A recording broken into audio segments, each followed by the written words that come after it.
item is the appointment of a chair. Do I have anyone to propose chair? Who are you proposing? Me. Okay, do I have anyone to second that? Okay, and then vote on that please, in favour? I've no other nominations for chairs. Resolved, lovely. Do you want to? Yep. And you can do the next item. Oh, yeah. Congratulations. Thank you very much.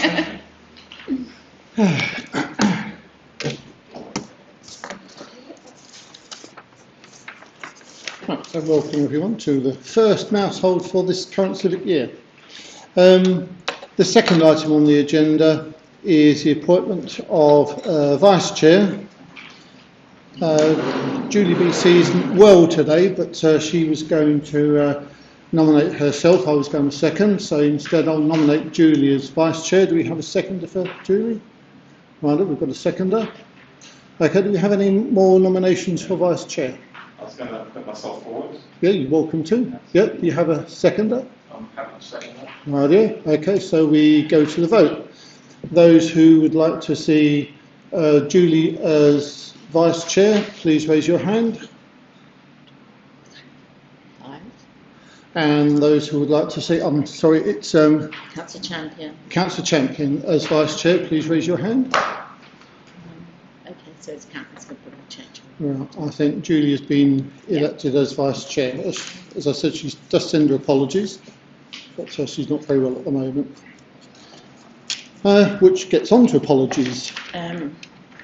We do have some apologies. Councillor Brochek-Colton with Councillor Giles is subbing. Councillor Galvin, unfortunately, and Councillor Peake is here.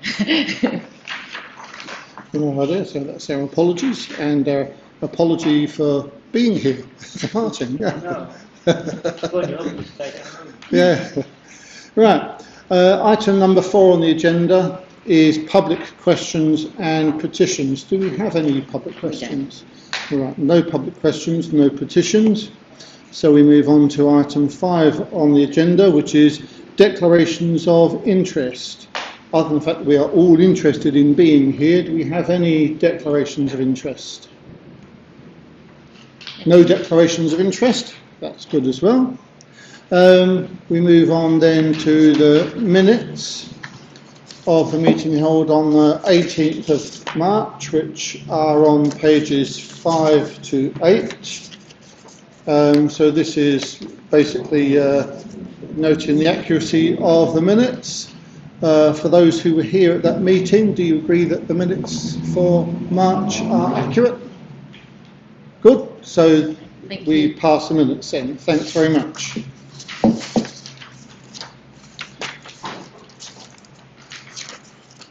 We move swiftly on to appointments to the management subgroup. The management subgroup comprises the chair and vice chair with 3 further members to be appointed at this meeting. So I suppose self-nominations. Mousehold Heath volunteer. Right here. I'm sorry, I've forgotten your name, I'm sorry. That's Claire Pone. Claire. Claire Right. Pone. Right here. Do we have any other volunteers for the... I'd like to nominate myself. Right, Councillor Champion. And then we've got one more then. And we have one more, Martin. Yeah. Right here, and Martin Peake. Okay. Right, so that's the management subgroup. We've filled the positions there. I think we've got a great subgroup there. That will be very, very good indeed. Now we move swiftly on to item 8, which is the Mousehold Heath Conservators annual report, which is found, begins on page 9 and goes to page 28. Who's presenting? Andy. Sorry? Oh, Andy, right. Okay, Andy, over to you. I'm here. Oh, sorry. I'm here in Sounds Stead. Sounds not at work at the moment. So what I would propose is that. I didn't hear the beginning of that. So I'm Andy. Let's try one of the different. Hi there. I'm the Somerset All Environment Services, and I'm here in Simon's stead. Simon is not at work at the moment, Simon Week. So I'm not preparing, I'm proposing to go through the report in detail. I think the report was prepared by the wardens and obviously written by myself. So I'd be happy to take any questions that members have. That's how I propose to approach this. To take any questions that members of the Conservators may have on the report. Right, the report was certainly fairly comprehensive and self-explanatory. Do we have any questions from members? Councillor Lubbock. Yes, thank you. Thank you, Chair. It's on page 13 and it's paragraph 19 under the football kit provision. I don't think this is working, is it? No, I can hear you clearly. It seems such a pity that because the goalposts were stolen from the storage location that the contractor uses, that there were no bookings for the whole of the football season. It says that they hope that the bookings will return to normal this coming season since the situation's been resolved. But don't bank on it, they've probably found somewhere else to go and play football. It seems such a pity that perhaps we weren't a bit more reactive to that, so that the whole season was lost without the goalposts. It is a great pity, and the mystery, of course, is who would steal goalposts? Well, It seems yeah. a very strange thing to steal, but still, Well, never mind. don't. I mean, Yeah. I heard about somebody stealing all the signs that were for a COVID centre at the both thought because they were all made of aluminium. That was on Sunday. Yeah, well, that's exactly what So we're I not was saying. surprised by what people Yeah. steal, but it just, it seems a shame that we weren't quicker in getting the goalposts back there so that we could have some of the season for youngsters to play football. Anyway. Okay. Thanks very much. Councillor Champion, looked like you were going to say something. I was actually going to say, sorry, I was going to also comment on the goalposts in a very similar way. Yeah. Why did it take so long for them to be replaced, I guess? That was just to echo the same points. Well, they've been replaced, so I think we should be thankful for that. Okay. Do we have any more questions for Andy? None at all. Radio? Sorry, if I may. Yep. Just I don't think where I saw it now, but I made a note earlier about the concessions and if we've got any progress on what was happening with the concessions by the prison. I think that comes up later on in the report. That comes doesn't it? later on, so Yeah.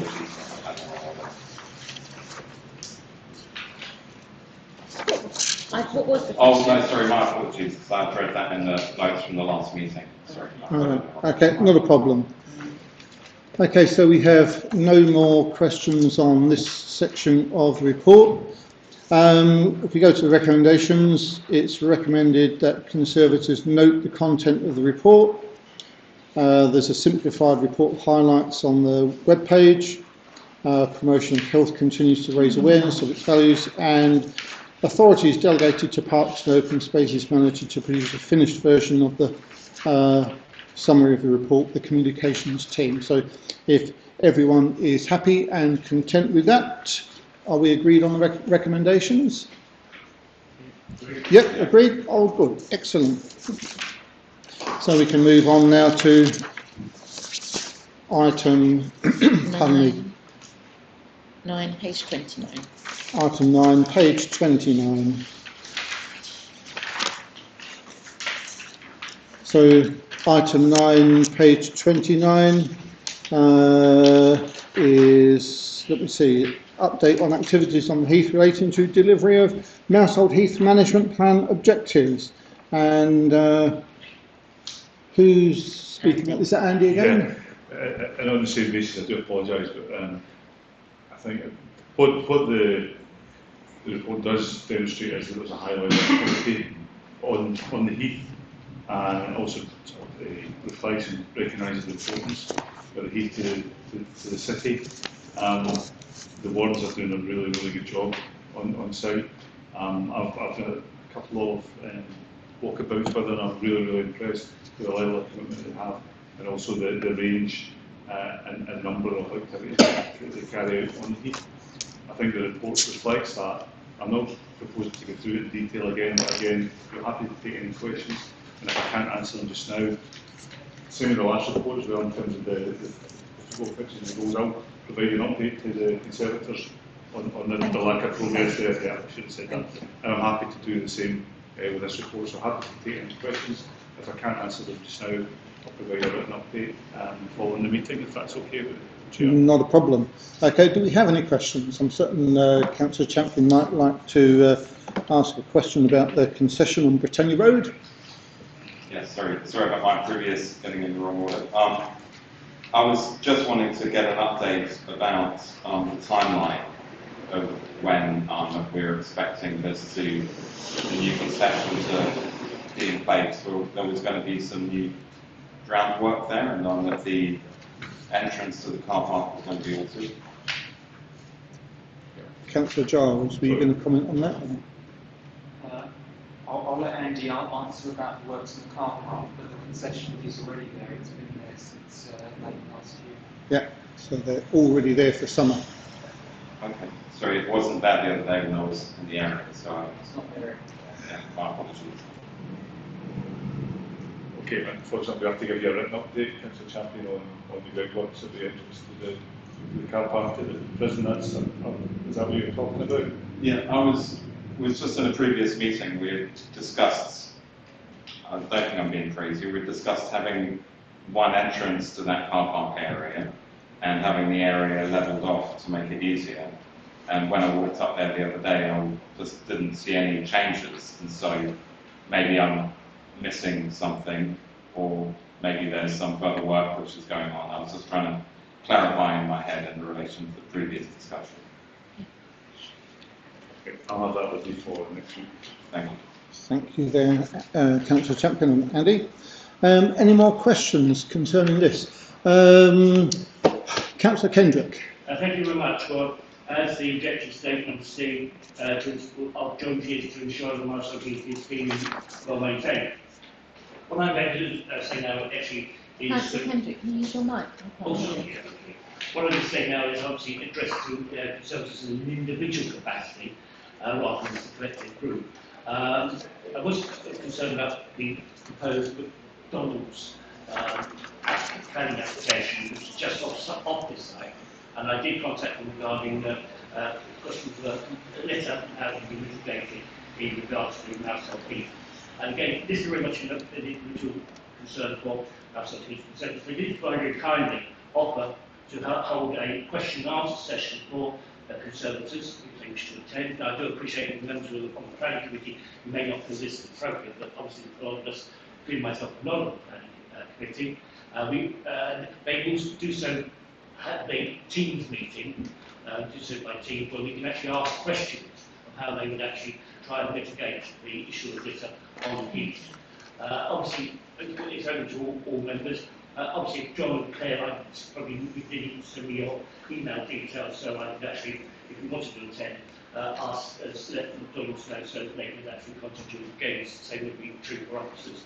But I hope that this is an initiative I think the members include that they can attend will be quite useful. Thank you, Councillor Kendrick. Councillor Peake. Going back to Councillor Kendrick saying about litter, I was reading this in the report, and how much does it cost? Because they're litter picking 5 days a week and weekends at the car park. How much does it actually cost for them to do it? And wouldn't it be a good idea to publicise it in Citizens Magazine to say, you know, people use it, then they take their rubbish home, it's just to cancel this, and they're stopping the amenities coming through for the costs. Certainly something like that could be arranged in the next edition of Citizen Magazine. Any other questions? Councillor Kidman. I don't know if there's some sort of light that goes on this. It's lit up, yeah. Okay, thank you. May I request from you, Mr. Andy, that I have also a written update on the car park where the concession is, that you're sending to... Yeah, sorry, that would be for all. Oh, Yeah, okay. We send it out to Yeah, committee, yeah, Dan sends yeah, it, I'll yeah. send it to I do committee. beg your So I pardon. didn't Should I make that realise. clear? Yeah. Thanks very much. Yeah, no worries. Okay, so do we have any more questions or commentary on, is it section 9? None. Oh, Councillor Giles, sorry. Thanks, Chair. I was just going to move a note of thanks to the wardens for their fantastic hard work over the last year and defenders and all the other volunteers. I know fantastic to see all the progress that's been made in recreating Heath and acid grassland habitats and new types of species that's not been last year. So fantastic work. Yeah, I think that's very worth noting, both the wardens, the defenders, and of course the volunteers. They all do an absolutely magnificent job out in Mousehold Heath, and it makes it an exceedingly pleasant place to visit. Certainly I've always enjoyed going there with my dog. Okay, so the recommendation for item 9 is that we note the report, so I'm guessing everyone has suitably noted the report, and we can move on Show there. of hands, we do. Oh yeah, show of hands then, those people who Thank you. yeah, that's unanimous. Item 10, we've gotten to the meat and potatoes, I suppose. Page 41 to 48. And we get on to the provisional public toilets at Gurney Road Public Car Park adjacent to the Pavilion. This was formed quite strong discussion the last time we met, quite an interesting discussion. So Andy, I guess you're speaking about this again? Indeed, I think.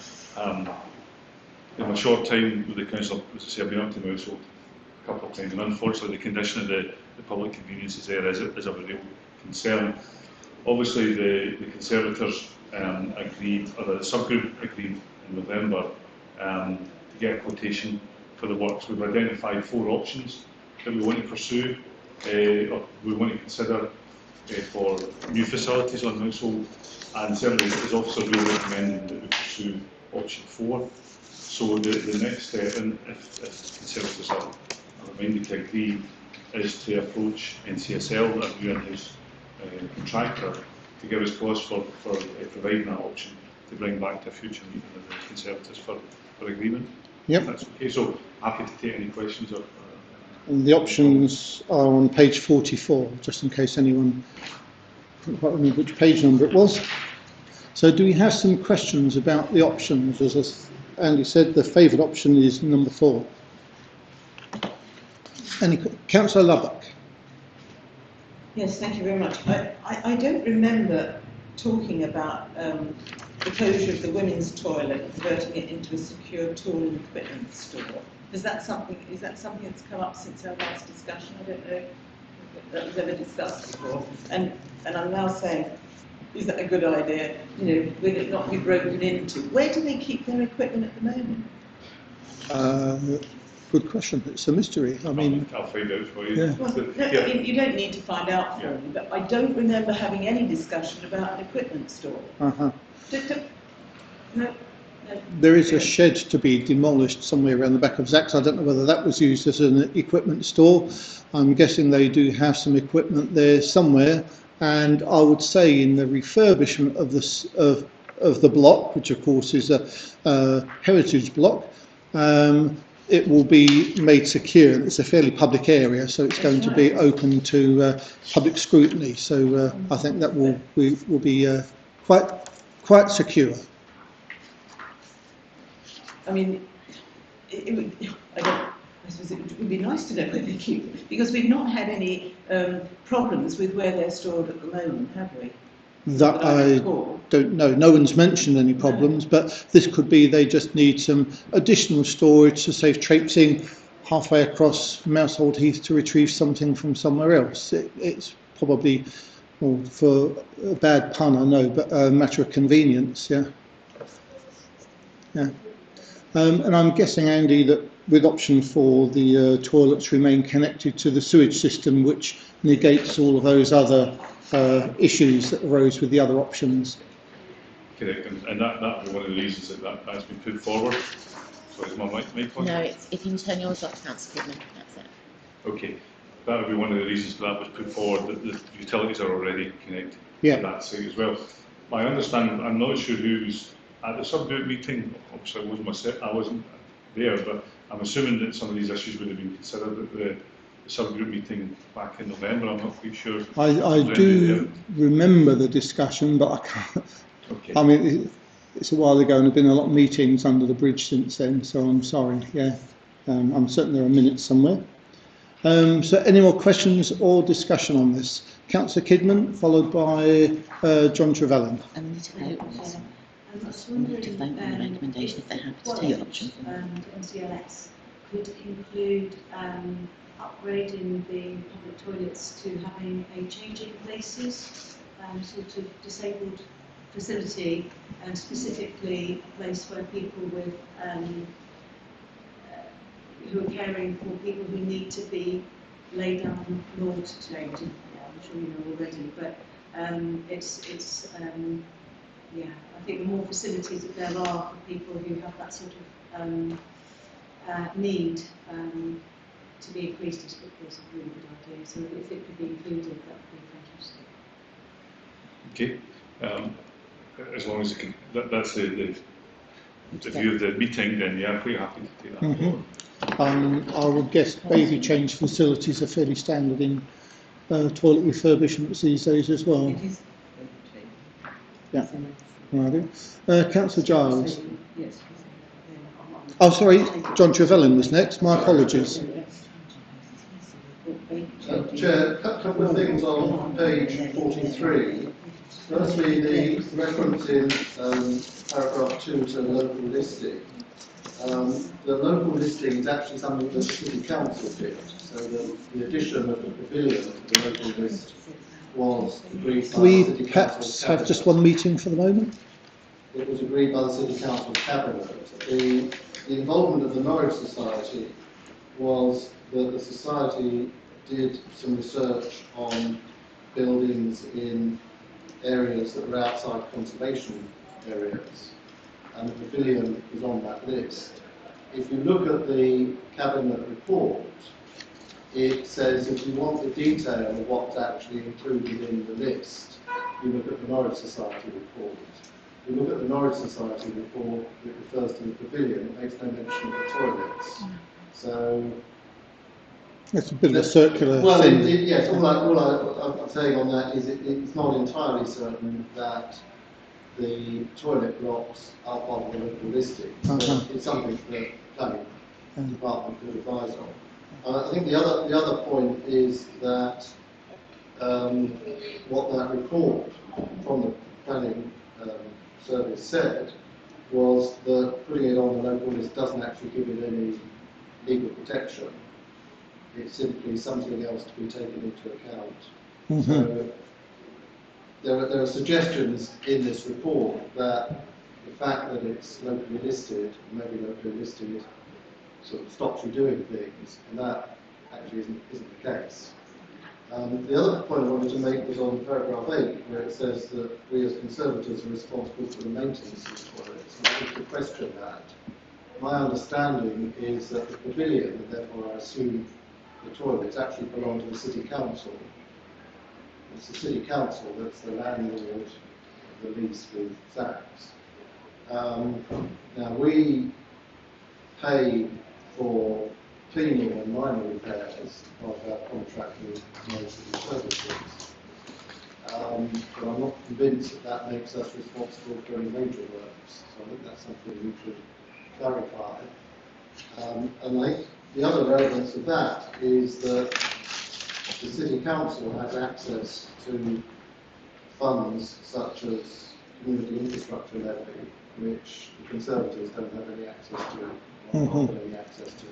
I think those are. I think that sort of outside funding is something we should at least be explored if there's going to be major expenditure on the toilets in the future. I think those points are well made and should certainly form part of our consideration. Is that something we need to vote on? Right.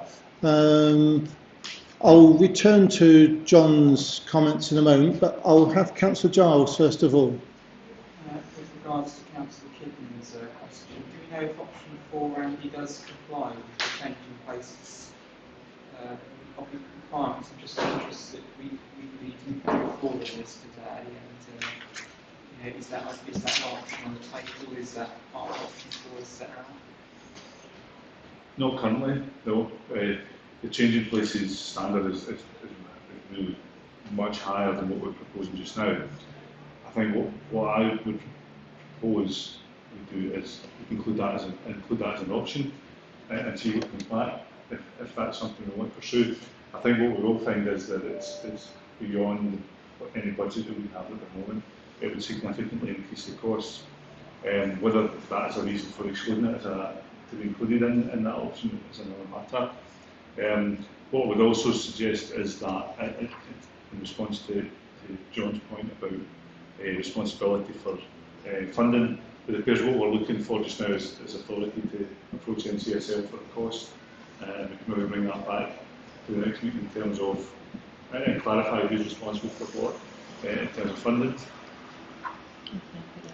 I suppose we'll need that worded in some sort of proposal so that we can vote on it, but I think John's points were very, very well made, and certainly if we can get that clarified and then potentially have some seal money applied to that, it will make the financing the refurbishment much more viable, much more possible, and those further changes much more easy to make, especially as John points out, the building is only locally listed, which means we are not restricted to changes that we make to the building, which is very useful to know. So I'm not sure how we should word that really. Do you have any more questions, anyone? Yeah, do we have any more questions on this for the moment before we put that as a proposal? No more questions on this item. So the proposal is I suppose, return this to Cabinet for examination of the status of the building and who has responsibility for the maintenance and refurbishment of it. The contention is it's a responsibility of City Council through the new NCSL, and we're asking, in addition to that, does that mean we can also ask for seal money to be applied to the refurbishment of that? Does that all make sense to everybody? Right, yeah. And the change in places thing as well. Oh, and the change in places thing, which Councillor Kidman mentioned, to be included in option 4 as a refurbishment, which I think is important because we want to make the Mousehold Heath accessible to everyone, and that includes people with disabilities. Councillor Giles. Thanks, Chair. Are we going to get a quote for option 4 as it's currently set out and a quote for the change in places criteria being fulfilled? My guess is we probably will. Yeah, is that so, Andy? Yeah, that makes a lot of sense. Okay, so we put that proposal, which is a bit wordy and unwieldy, to the vote. Does everyone agree with that we return this? Can I just say that if we might at a future date decide to take out the closure of the women's toilet blocks, converting them into a secure toilet and equipment store, so that we can get the changing places in. Okay, so that's worth consideration if we can't get the changing places. Yeah, they've done without a tool store there for some time. It could be that, as we now know, the building is no longer listed, in the sense that we can make a number of changes to it. It could be with the configuration, some sort of tool store or lock-up could still be included, including the change in places. Have to take someone to sit down with some suitable paper and drawing instruments and draw up a proposal. I'm just highlighting that they may need to factor that in separately as an item, Yep. so that we have the opportunity to take it out if it's over our budget, but we still want to change the place. Yeah, okay, so in addition to our proposal, the preference is to have the change in places if it comes down to a choice between the tool shed and the change in places. We would rather have the change in places. Is everyone agreed on that? So with the bit of a lumbering proposal, I'm certain everyone understands it. Is everyone agreed on that proposal? We're putting it to the vote. So show of hands. I think that's unanimous. All right, okay. And I think there was a recommendation for item 10, which was to review the on-site toilet facilities available to the public as per management plan, etc., etc. So The recommendation is actually the one you've just taken, isn't it? Paragraph 11. paragraph 11 But to page. include the costing of the changing places Oh as yeah, well. yeah. So we're agreed on that recommendation. Yeah. Right, okay, that's good. So moving on once more, we move to item 11, which again is an interesting one, implementation of the roofing works on page 49 to 56.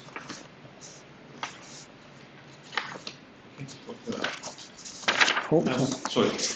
I've just lost page 49 there for the moment. Here we go.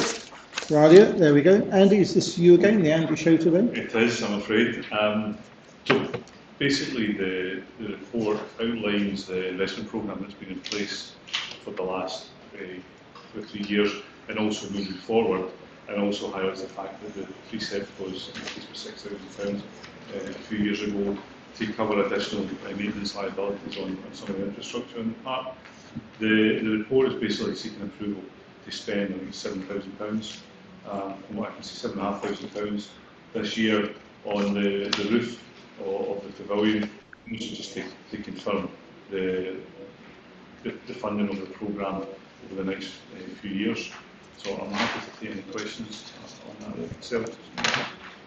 I've got one comment I'd like to make. Part of the proposal was to combine 2 jobs into one, so the scaffolding was only erected once. That's correct, isn't it, Andy? Yep, yep. Right, so that's one of the reasons why it's come to the Conservators in this form. So does anyone have any questions or commentary they'd like to make about this section of our report? All straightforward. Okay, so no questions or commentary? Councillor Champion, you looked a bit doubtful there for the moment. Well, I was just in relation to John Pavillion's comment earlier about the funding. Would the council, the city council, be able to contribute to the funding of these, or has this got to come from the budget of the Mousehold as well? Sorry, Tom. I think this comes under a slightly different thing, because the other one was for the toilet block, which is a slightly different thing, although they're quite close to each other. Yeah. This is for the pavilion itself, which has a different set of circumstances and lease requirements. Do you want to just comment on that, Andy? Yeah. I'm not sure that sorry. I think the point that's been made in the report is that there was additional funding already made through the precept a number of years ago, and that the works identified in the report and in the programme and appendix 2 have already been covered through additional funding. Now, some of that might not have been incurred and rolled forward, but the council has already made additional provision for these works, and there's a programme in place. Councillor Giles, you were going to say something? I was only going to highlight the precept was increased by £6,000 at the start of the programme. Just reinforcing that. No. Okay. Sorry, John. Yeah. I just wanted to respond to the point, just to remind Conservators that we do get the rent income transferred to us. So there's in a sense, we're acting as the council's agents in looking after the building, so we get the income as well as the building expenditure. So we're operating as a letting agent in effect. Yeah. Right. Okay. So the recommendation for item 11 is to authorise the next stage of roofing works, as outlined in the works programme, to implement the aims and objectives of the management plan, and that includes, of course, the single erection of scaffolding and combining of 2 processes in one. So are we all agreed on that recommendation? Can we have a show of hands, please? Thank you. Again, that's unanimous. Which brings us now on to Itinerant. item 12. Oh, this is the really exciting one. Page 57.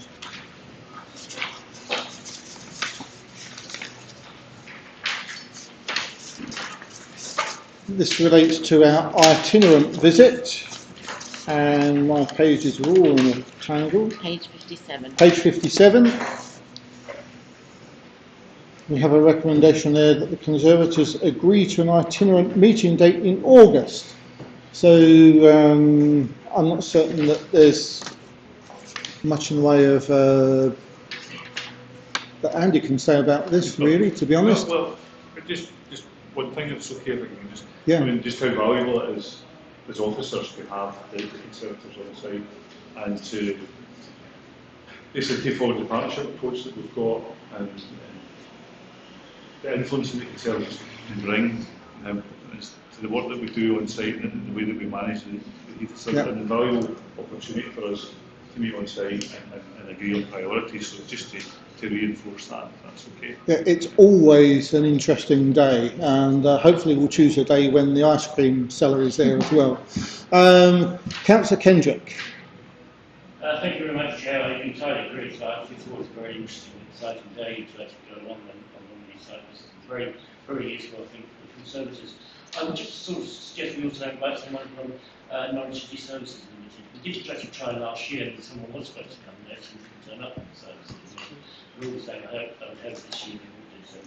I think that's an excellent idea, so we'll put that request out. Yep. Hopefully someone will come along. The itinerant visit is always really, I always look forward to this, and for those who've been on this before, they'll probably remember me bringing along my dogs. Was Jack and Phoebe. Then I don't think Jack and Riley and Phoebe have been along it. This year it will be Riley and Daisy. And other members are welcome to bring their dogs along as well. Who's ringing? It's never rung before. What is it? It's the phone I got. That's the phone. It's never rung before. I do apologise. Well, it's worth noting my council phone rings occasionally, and it's usually someone making some kind of spam call. I don't often get useful calls on my council phone, but it is a very useful phone. Yeah. Right, no worries. A little bit of musical interlude. Always lightens things. So I suppose we need to choose a date. Yeah. Oh. And I think the suggestion is someday in August, is that right? Yes, August, yeah. Do we have any suggested dates? Councillor Lubbock, you've got a suggested date? Obviously, so it doesn't clash with your holidays. Friday the 2nd of September. Friday the It'll be a 2nd. Friday. Well, it's just that August is sometimes a bit busy for people. Oh, I've got two things on Fridays, so not that I'm away Yeah. anyway, but those Fridays are particularly busy. So if you wanted a Friday, I suggest the 2nd of September, but if you go for another day, I don't Well, no, I think that's an excellent idea because I know in previous years we've had the itinerant early in September like this. So Friday the 2nd of September is a suggestion from Councillor Lubbock. We have a show of approval for that as a time, suggested time? Not too early. Not too early, so not 7:30 in the morning. Can I suggest after 12:30, so I work in the morning? So Not a problem. Start at 2 o'clock, don't you? 2 o'clock. 2 o'clock? Okay, so 2 o'clock sounds like a good time, and it'll probably so take, proposed is 2 o'clock Friday the 2nd of September? yeah, probably take about hour and a half or 90 minutes, whichever you prefer. And it should promise to be a good afternoon. And as I say, people are welcome to bring along their dogs or well-trained cats for that matter. To get carried away with that. Where are we So, going to meet? sorry? Where are we going to meet? Meet. Good point. We usually meet in the car park near Zach's. That's the most convenient place, and I think someone will put a tour together for us. That's usually prepared, I think, by the wardens, and they'll lead us around parts of the Heath that they want to highlight. So is everyone happy with that date? Do you want So yeah, so can we have a show of hands? Everyone happy for September the 2nd at 2 o'clock? to... Lovely. And we'll make sure the ice cream vendor is there as well. One little question though, Chair, is I work every other Friday. I haven't got my diary with me, so I haven't worked out if I can make it, if I'm working or what. Well, Majority if that's the case, Councillor Peake will accept your apologies in advance, so not a problem. I mean, it's not a compulsory visit, it's just one of the more pleasurable things. It would be nice. Yeah, would be We nice. can have a fallback on the 9th. I think if it suits everybody. Yeah, I think we'll stick with the 2nd, Yeah. because otherwise we'll just be chopping and changing with dates. So Friday the 2nd of September, 2 o'clock in the afternoon. And as that was our last item on the agenda, I'd like to thank everyone for coming along on a very hot Friday afternoon and call the meeting to a close.